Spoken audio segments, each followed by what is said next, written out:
Thanks, sir. Can I carry a bag? No, thank you. Sorry. So sorry. Excuse me. Watson! Watson! Sorry. Watson, hurry up. Come on, the train's going. Yes, here. Excuse me. Was it a close call, Holmes? Yes, it certainly was. If you hadn't lingered to pass the time of day with that barmaid, we'd have had ample time. How did you know that I... Your elbow, it's wet. Well, you've obviously been leaning on a bar somewhere. And if I know you, it wasn't a bar man. Was she pretty? Yes, he was a lovely young lady, as a matter of fact. Came from Lancashire. Hasn't been in London very long. Blinko Watson. Sardines Taunton. Oh, I say, what a small world it is. Oh, good old Blinko. Best mile of the school ever had. Oh, I say, oh, man, you're putting it on a bit here and there, aren't you? Oh, particularly there. Oh, well, you know. Say, Holmes, do you know sardines? Oh, how do you do, sardines? Did you say Holmes? Not Mr. Sherlock Holmes. Oh, I see you've been reading about him in the papers, what? Oh, can't read anything else these days except about that last case of yours, Mr. Holmes. Yes, well, that presented a bit of a problem at first, but we managed to nail him before the finishing line, didn't we, Holmes? Oh, we did, Blinko. You know, I wouldn't be at all surprised if you were going fishing. Yes, we're going to Witchenham, no? Why, of course. I'm living at our old family place, Forthingham. That's near Witchenham. Oh, I say. Something wrong, ma'am? No, nothing really. I don't want to bother Mr. Holmes with my troubles. What sort of trouble, Mr. Taunton? Well, yes, it's my mummy. Oh, old Lady Taunton. No, my Egyptian mummy. Is your father married again? No, don't be silly, Blinko. One of those Egyptian fellows who were mummified thousands of years ago. That sort of mummy. Oh, you have that sort of a mummy? Yes. My Uncle Joseph sent it to me from Egypt. He's an archaeologist, you know.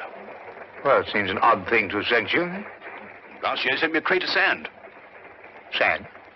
Yes, from Sahara. The desert, you know. Just sand? Yes, that's all. Just sand. Arrived one morning like the mummy case. Mummy case? Yes, a chap called Amenhotep. Oh. Amenhotep. Priest of the 14th dynasty or something. Anyway, that's what Professor Van Tolkien said. Professor Von Tolkien? Yes, he's a colleague of my uncle's. Lives quite nearby. He couldn't fathom what was wrong with the mummy either. Precisely what is wrong with your mummy, Mr. Taunton? It laughs. I beg your pardon? It laughs. Laughs? Quite. How does it laugh? Well, now, we go something like this. No, not really like that. It's much eerier than that. More like this. See, when does it laugh? Oh, practically any time. Well, have you seen it laugh? Me? Oh, good heavens, no. Why don't you give it away? I can't. Nobody wants it. I say, Blinko. Oh, no, I'm awfully sorry. We couldn't. Well, look, why don't you burn it or chuck it in the river or something? Oh, well, now, I know this sounds silly, but there's an inscription on it. Something like, who destroys my sleep, destroys himself. Professor Van Tolkien's translated it for me. Yeah, but you don't believe all that rubbish, do you? I mean, Egyptian capers and all that. Well, no, I don't actually believe the curse, Blinko, but I've got to do something. Well, I'm engaged to Rowena Featherstone. You know her? No. Oh, she's a lovely girl. She's got an aunt, regular old battle-axe. Well, she keeps after Rowena to break off the engagement. Says a chap who keeps an Egyptian mummy who laughs, well, he can't be very reliable. Yeah, well, I understand that. Yeah. Oh, I say. Would you like to come over to my place and see if you can stop him laughing? Oh, now, look, old boy, we were going fishing, you know, and Oh, it might prove interesting, Watson. A mummy that laughs.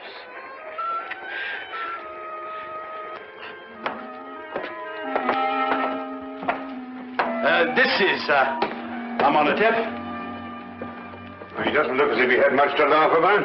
You wouldn't think so, would you? You wait till you hear him, Blinko. Frightening. Positively frightening. 14th dynasty, I see. It's an exceptionally fine sarcophagus. I must say the funerary carvings of the 14th dynasty were the most beautiful ever known. Ah, yes. Amenhotep was a priest warrior. And here's the curse. Yes. Who destroys by sleep, destroys himself. Makes you think, what? Ow. This thing's full of splinters. I'm always pricking myself on it. When did the mummy start laughing, Reggie? As soon as you received it 6 months ago? No, rather not. First, he was very well behaved. Quiet as a lamb. Then he started in about a month ago. I see. I take it these are the other Egyptian trophies your uncle sent you. Yes, rather. I stick them all in this room here. I call it my Egyptian room. You know, I wouldn't like Uncle Joseph to come back and think I didn't appreciate the gifts he sent me. Pretty touchy about the things they dig up, these archaeological fellas. Yes, quite naturally. Has your uncle been in England recently? Oh, no, not since he went galloping off east as a young man. Must be at least 40 years, I think. Then you've never seen him? Oh, no. Oh, I say, that's the Sahara sand I was telling you about. Oh, yes. Does your uncle never write to you? No, never. Just sends back the things he digs up. Have you got a photo of him by any chance? Yes, this one. It was taken when he was up at Oxford. I think he must have changed by now, you know, 40 years. Ravages of time and all that. Yes. Oh, I'm sorry, Reggie. I didn't know you had visitors. Oh, no, don't go, Rowena. I want you to meet my guests. This is Blinko, Dr. Watson, and Mr. Holmes, Mr. Sherlock Holmes. This is my fiancée, Miss Featherington. Mr. Sherlock Holmes, the detective? Yes. Yes, he's come to look into this mummy business for us. Have you found anything, Mr. Holmes? Why does it laugh? Well, perhaps he tickled himself to death. I keep pleading with Reggie to get rid of it, destroy it, anything. But he's afraid of the curse. Well, I'm the one the curse is going to work on, and you know what they are. Really, Reggie, this is the 19th century. And Aunt Agatha wants to know when we're going to eat. She's famished. Woman's always famished. Please, Reggie, she is my aunt. Well, I suppose I shall have to cook dinner myself. Cook left last night, 4th of the month. Say, Blinko, do you cook? Reggie, you didn't invite Dr. Watson here to cook. I'll cook. Well, maybe I better do it myself after all. We'll both cook. Come on. How many of us are there? 5? No, 6. I've asked Professor von Tolkins to dine. I say, if you'd like a glass of sherry or a brandy or soda or something, you'll find it all in the cupboard over there. Charming girl. I say, Holmes, let's finish up this matter in short order, eh? I hear the fish roundabout here actually snapping. I wonder. You wonder what? You found something, Holmes? No, I wonder if Miss Featherington can cook.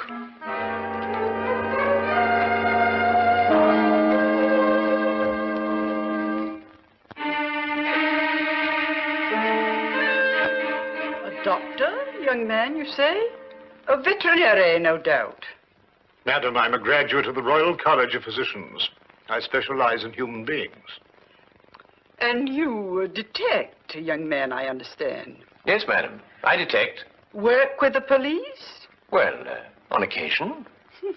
No wonder the crime rate's going up. Rowena, do we or do we not eat? In a moment, Auntie.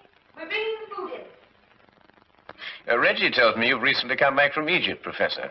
Yes, Mr. Holmes. Just a few months ago. I have retired from active participation in Egyptology. I see. I understand that you met Reggie's uncle while you were out there. Yes, Professor Taunton and I excavated for a long time together in the valley of the Lower Nile. Is Professor Taunton still active? Yes, Joseph is engaged in important excavation at the present time. You must be very glad to see all your old friends and relations again, Professor, after all these years. I've been gone so long, Doctor. I no longer have friends. And I'm afraid even my family wouldn't recognize me. Well, here we are at last. Better late than never, I always say. Oh, please do help yourselves, everybody. Informality's the form. Local trout. We used an old recipe we found in a cookery book in the kitchen. Didn't we, Reggie? Yes, at least I think it was a cookery book. I read something about mixing nitrogen with hydrogen or something or other at the end of it. Oh, Lord. Well, this is splendid. I haven't had a decent, well-cooked fish like this in years.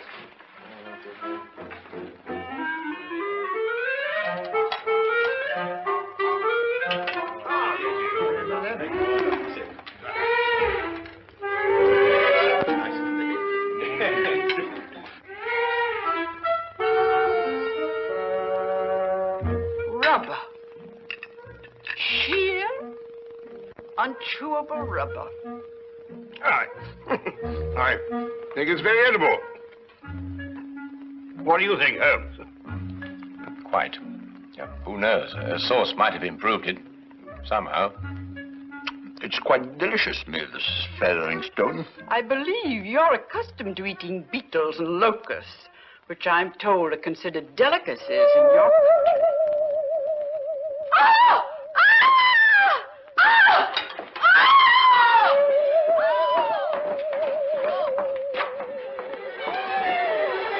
Richie, take the other end, would you? Carefully, please. Carefully.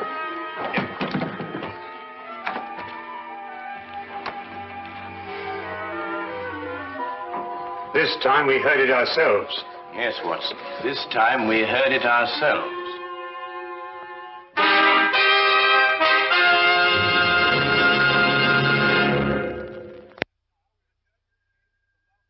And now we return to the case of the laughing mummy.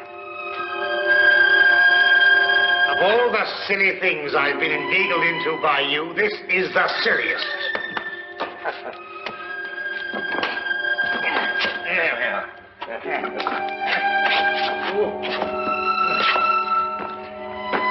What do you expect to find up here? Something I discovered earlier this evening, Blinko. Do not address me by that ridiculous name. All right. All right, old chap? I'm all right now. But if I kill myself, I shall hold you personally responsible. Good. No, we managed it somehow. Though I had my doubts on several occasions. Now, we'll soon know now. Know what? Unless I'm mistaken, this is our laughing mummy. But this is only a weather vane, Holmes. Ah, yes, but one that laughs. Listen. Good heavens. Wait, it is laughing. It would appear to be so, especially with a mummy in the house. When the wind is in a certain direction, the weather vane acts as a whistle, and the resultant sound is funneled down into the Egyptian room below. But that's marvelous, Holmes. How did you stumble onto it? Well, in dealing with the occult, Watson, it's as best to remember the natural phenomena come first. Here, give me a hand with this, would you?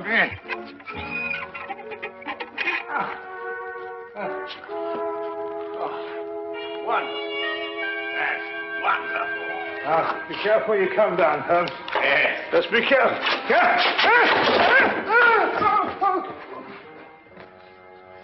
Here, Watson, would you hang on to this, please?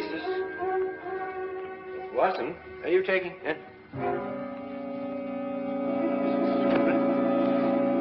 Watson, where have you gone? Watson? Watson? Watson? Do you think they know what they're doing, Reggie, dashing out of the house like this? Maybe not Blinko. Well, Mr. Holmes seems very capable. Oh, yes. He's the reliable type. Doesn't say much, but when he does, it's to the point. Like me. Tell me, Professor, is this the first mummy you've ever heard of that laughs? The very first, Miss Featheringstone, and I'm quite sure that... Dr. Watson, what's happened? I slid off the roof. Landed in the rhododendron.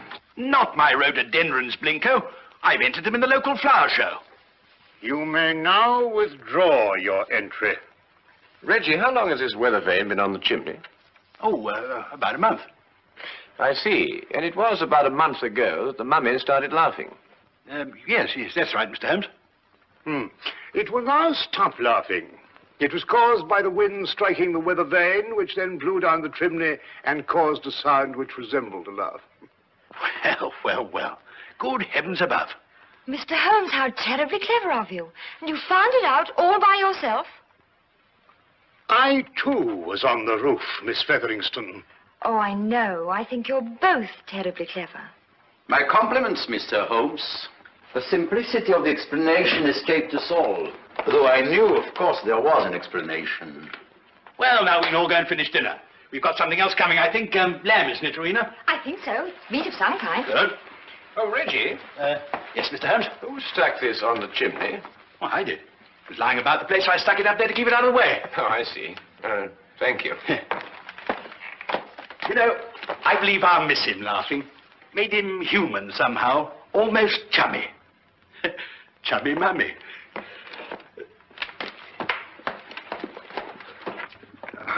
Oh, well, that's another mystery we've solved, eh, Holmes? Yes, Watson. But in solving it, we've been confronted by a far deeper mystery. Eh? What do you mean?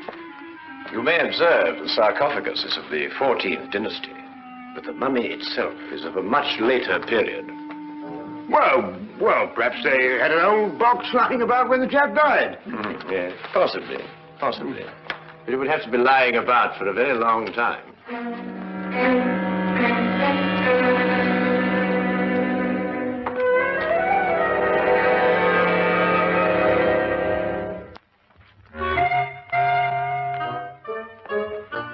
Morning, everybody. Isn't it a lovely morning? Simply gorgeous. Good morning, Miss Featherington. Yes, it is indeed a lovely...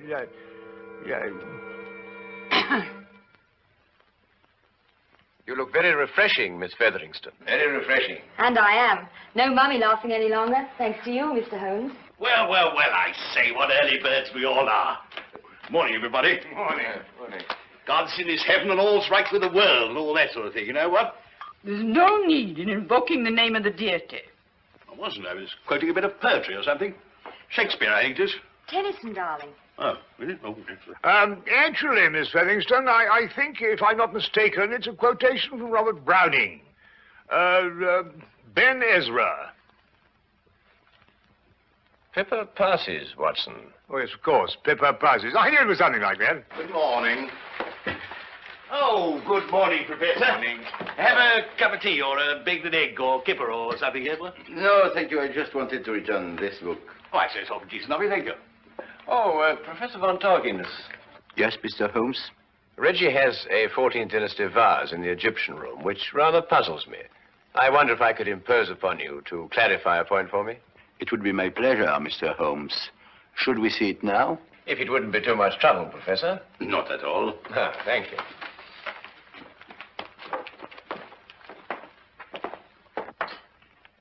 Yes, the composition of the pottery struck me as being rather later than the 14th dynasty, Professor. This is the vase I referred to. Considerably later, Mr. Holmes. The 18th dynasty, in fact. I rather thought Reggie was mistaken, as he was also mistaken about the mummy. The mummy? I'm afraid I don't understand. Don't you? I believe it was you who told Reggie that Amenhotep was of the 14th dynasty. It was, Mr. Holmes. But of course, this mummy, like the vase, is of a considerably later period. Really? How much later would you estimate, Mr. Holmes? Well, I'd say 4,000 years later.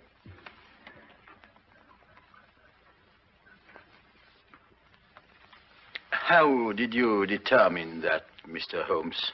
Well, the sarcophagus is obviously authentic. But the burial wrappings of the mummy itself are of a comparatively modern Egyptian weave. Expertly aged, I admit. I'd hoped the discrepancy wouldn't be noticed. Well, if it hadn't been for the coincidence of the weather vane, I should never have bothered to look at the mummy so closely. What do you propose to do, Mr. Holmes? I'm afraid, Professor, I have no alternative. Holmes, what are you talking about? Professor Von Torkins is, I regret to say, Watson, involved with murder. Murder? Well, who was murdered? Joseph Taunton, Reggie's Uncle Joseph. But how do you know? Where's the body? You are gazing, Watson, at the mummified remains of it. Oh, no, really. You're right, Mr. Holmes. This is Joseph Taunton. And if I killed him... What do you mean, if you killed him? I don't know. That sounds strange, doesn't it? Joseph Taunton and I were friends. We devoted our lives to excavating the glories of Egypt. And last year we discovered the tomb of Amenhotep. An untouched tomb, Mr. Holmes. Over 4,000 years. Joseph and I were the first human beings to set foot in it since the day it was sealed. Can you imagine what that meant to us? Yes, I can understand that. Joseph was beside himself. He wanted to open the mummy case immediately. But it was wrong, Mr. Holmes. The case had to be opened carefully, delicately. We quarreled. I tried to restrain Joseph physically, but he broke loose from me. He ran to the case and opened it, and then... And then, Professor? And then he staggered and dropped dead. As he opened the sarcophagus? Yes. There were no witnesses to what had happened, Mr. Holmes. But in our struggle, Joseph had suffered bruises. I knew what the police would believe. And so you removed the mummy of Amenhotep and substituted the body of Joseph Taunton instead? It was the only way I could get the body out of the tomb. Mr. Holmes, I didn't mean to kill Joseph. It was his heart. He always had a weak heart. You say he staggered, Professor. What did he do as he staggered? He grasped his throat as if he were choking. Watson, would you oblige me by removing the cover of the sarcophagus? Yes, of course.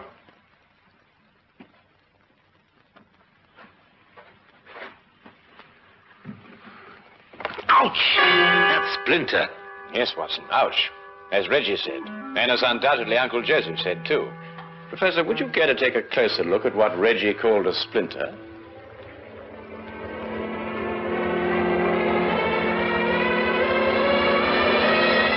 What? It's a hollow needle that would pierce the skin of anyone who touched it. But I don't understand.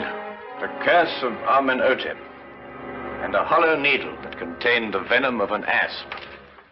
The same snake poison that killed Cleopatra, and that killed your friend, Joseph Taunton. The most marked symptom of asp poisoning is suffocation. The victim instinctively clutches his throat. Then it wasn't our fight. No.